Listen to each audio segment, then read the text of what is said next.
are you an art fan? Are you an art aficionado? Ooh, Oh, I that's a love the good word vocab word. aficionado, which That's means our just like first. a art lover, right? And Yeah, that sort of implies you know a little bit about art. You don't just love it, but you have some art exactly. education, I would say, right?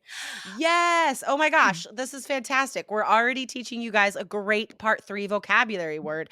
And this is for writing task two also, because this is a high level word. So, an aficionado, like Aubrey just said, is a big fan with some expertise in that subject. I would say I'm definitely a movie aficionado right. because like I have so much random trivia and knowledge about directors and all that stuff. So yeah, great word. Yes, and I do feel like I am a little bit of an art aficionado. My father is an oil painter, has been my Right. entire life, and my brother is as well. And I worked for him a little bit. I was trying to be his business manager. I was the Oof, liaison between him and interior designers who were looking to find specific fun. sizes and pieces for people. And Cool. I mostly got to know the business side of art, which is fascinating. If you're just Yeah. going to a museum to enjoy art, you don't always see sort of the other side of it from an Oh, artist who's trying to totally. make a living. Well, we might get some great information from you in our sample answers today, then, Maybe. since I would say, you know a lot more about art than I do, and probably a lot of our listeners, I'm guessing, because you have real, like, behind the scenes knowledge. So, Aubrey, why are we talking about art today? Yes, we have noticed a lot of part three questions lately are sort of a mix of two topics, and we want to Mm, prepare you guys for this on test day. So, we are going to give sample answers today for a few questions like this that might mix art and, technology or art and yeah, marketing, art and right. business. So, often you need to be prepared for this. You need to have thought about not just do I like art, but all of the ins and outs of the art world. So, we're going to give you some Band 9 sample answers today that will be packed with high scoring vocabulary. Intonation will provide feedback so that you can ace these questions on test day. Yeah, that's a really good point. Modern IELTS, they can't just use exactly the same questions all the time. So Right. they do have to mix it up. And we know that art is an IELTS topic that really challenges a lot of students. A lot of people in general, doesn't matter what language you speak, but a lot of people don't feel equipped or competent enough to talk a lot about art, right? So we know that it could be a topic and you guys have to be prepared. So that's why we are going to answer some really difficult questions today about art so you guys can hear how to do this. But before we get to those questions and model answers, we want to just give you three quick speaking part three tips. All right, guys. So these are three rules that you should follow for the highest scores on speaking and especially in part three. What's our first tip, Aubrey? Yes, the first tip is don't repeat the question, exactly as you heard it when you start your answer. You need interesting filler phrases if you need just a second to think of your answer, or you Right. can dive right in, but don't repeat the answer back to the examiner. This will lower your fluency score. Yeah, and vocabulary, because 'cause Yes. you're not using your own vocabulary. Yeah, it's a terrible strategy, to do that, so definitely don't do that. Guys, we have had so many episodes on this show where we talk about filler phrases. So scroll up in the feed, look for some past episodes about fillers. You can also just go to our YouTube channel, IELTS Energy TV, and just search fillers on our YouTube channel. There will be a lot of free lessons there for you. So that's the first tip. The second tip is how long should you talk for? We say about a minute, and that is approximate, right? So the point is that it's not as short an answer as part one and not as long as part two. So, approximately a minute. It will vary from answer to answer depending on how much you have to say. But while you're practicing, a minute is a good time frame to aim for. Yes, and keep in mind the examiner might cut you off. They have to ask a certain amount of questions. This Right. does not affect your score. So aim for a minute. If they stop you before that, no stress. Let them ask their next question. No big deal. Totally, totally. All right. Now, tip number three, guys, before we get to the model answers and the difficult questions, is you have to have a strategy. You have to have a system of steps that you're going to follow on every part of the exam.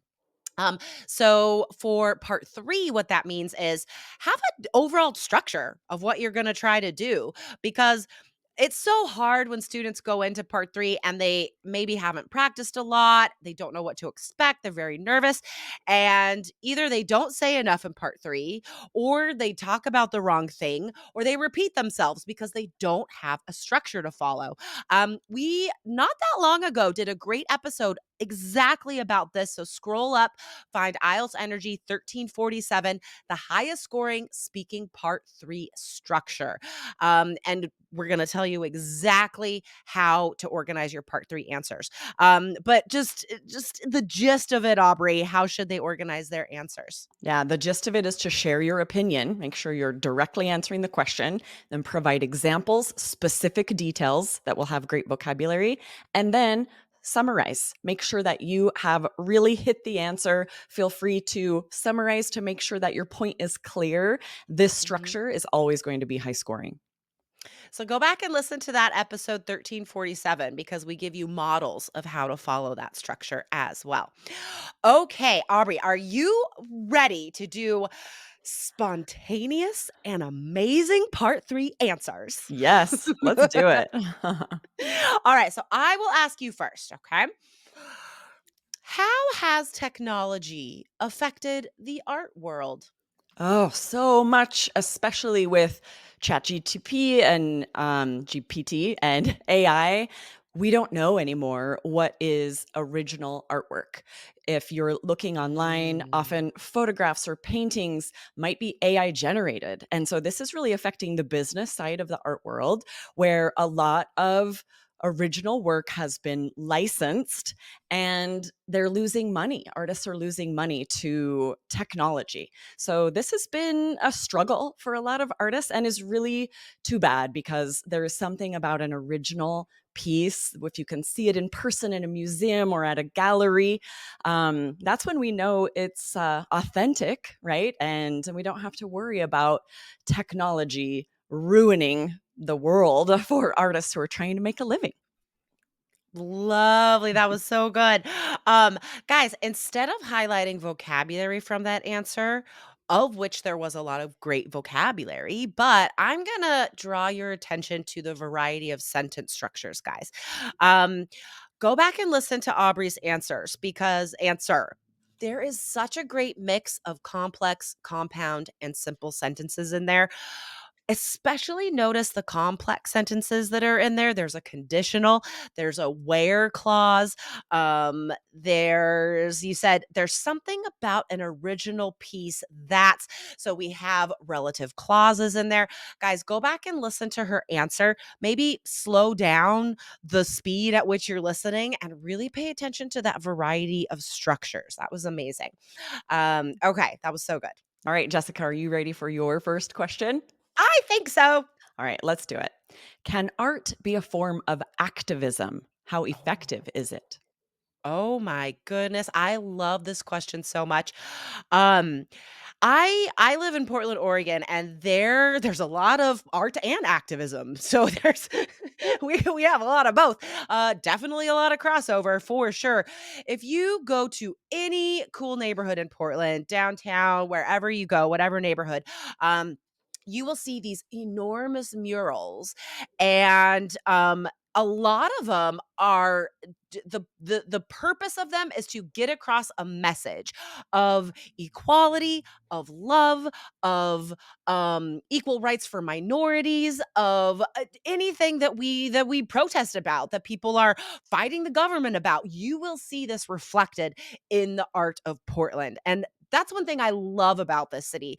I think it is effective, because honestly, whenever my son and I see these amazing art pieces, we stop walking and we talk about it, right? I want him to notice these things and to think about what they mean and what that means for us, right? So I think a lot of parents do this. We really use them as conversation starters with our kids. So yeah, there's so much of that here. Nice. Excellent job. I'm going to highlight some fantastic vocab. But first, I want to start with the filler phrase you guys used. These part three questions are thought provoking, and it might not be something you've thought about recently. So, Jessica first said, "Oh my goodness, I love this question so much." And this It's filler phrase, if you use that one, a gives good you one. so much time to think, what do I actually think? Okay, what do I know about art and activism and how effective is it, right? Gives you a few seconds to gather your thoughts. So have filler phrases ready is the first thing. And then so much great vocab to talk about crossover. You're like a lot of crossover between art and activism. That word just means blending both things, crossing across both, really high level. And then enormous murals, right? Don't say big on IELTS. There are so many better words. Enormous. And notice Jessica's intonation. It's easier to emphasize a word like enormous rather than big. So, Mm, and then murals, right? This is when on the side of a building, there's a big, beautiful, often very modern painting or even a graffiti, right? It could be all mhm, types of mediums, but a yeah, mural is going to be filling a whole wall. So that's a band nine word if you can use these topic specific words like mural.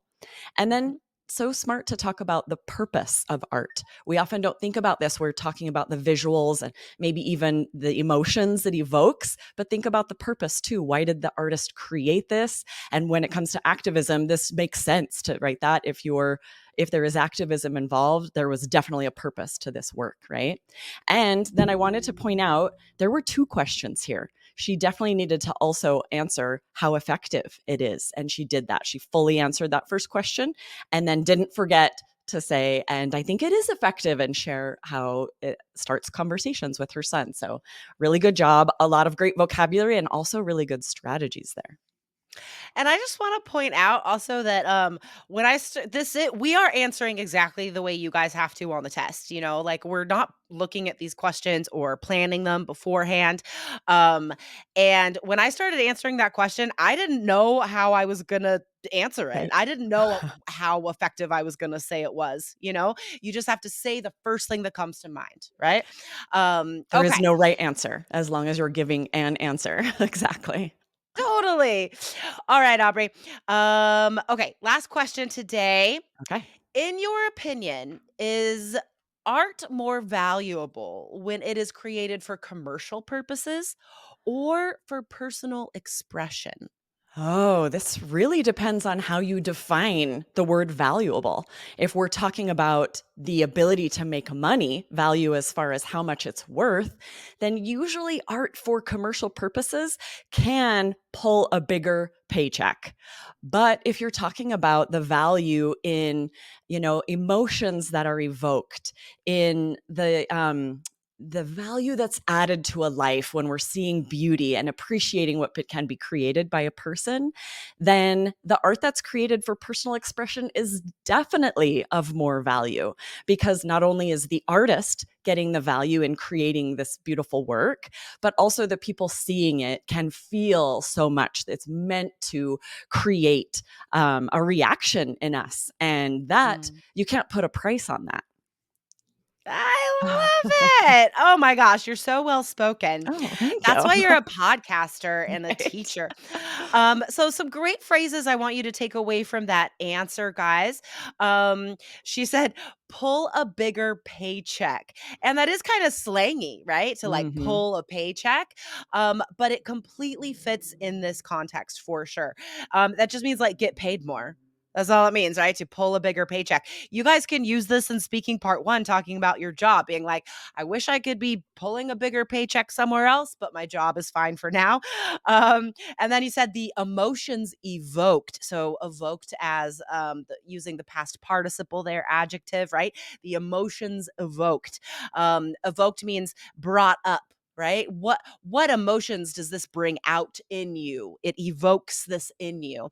And then the last phrase that you ended with, which was a really nice way to end a part three, you're just like, you can't put a price on that. And this is a great idiom just to be like, this is so important and it has nothing to do with a money value, right? Things like beauty, love, these big concepts and ideas, these values that are important to us. This is the phrase we use to describe that. If we're asked, anything about these big ideas and commercialism, capitalism, whatever, be like, well, you can't put a price on love. You can't put a price on beauty, whatever it is. That's a great phrase. Nice. Oh, so much vocabulary in today's sample answers. I'm going to review really quickly the 3 tips we taught for part 3. Don't forget these. Don't repeat the question. Talk for about a minute. Don't stress out if the examiner has to cut you off. And then plan on using a high scoring structure, right? If you can share your opinion, examples and details, and then summarize. If you haven't spoken for about a minute, these are great structures. And listen to these sample answers again to make sure you're Yeah. hearing this great intonation and getting all of this great vocabulary. Definitely, definitely. Oh, I love today's episode. This was so good. All right, guys, send us your own IELTS question, support at allearsenglish.com, or ask us a question, leave a comment on Spotify, leave it in a review on Spotify, Apple Podcasts, however you want to communicate with us. Get us your questions, and we can do a shout out mentioning your name in a future episode. All right, Aubrey, thanks for your sharing your expertise today. Oh, well, you're welcome. Thanks, guys. This is really fun. See you next time. Bye. Bye.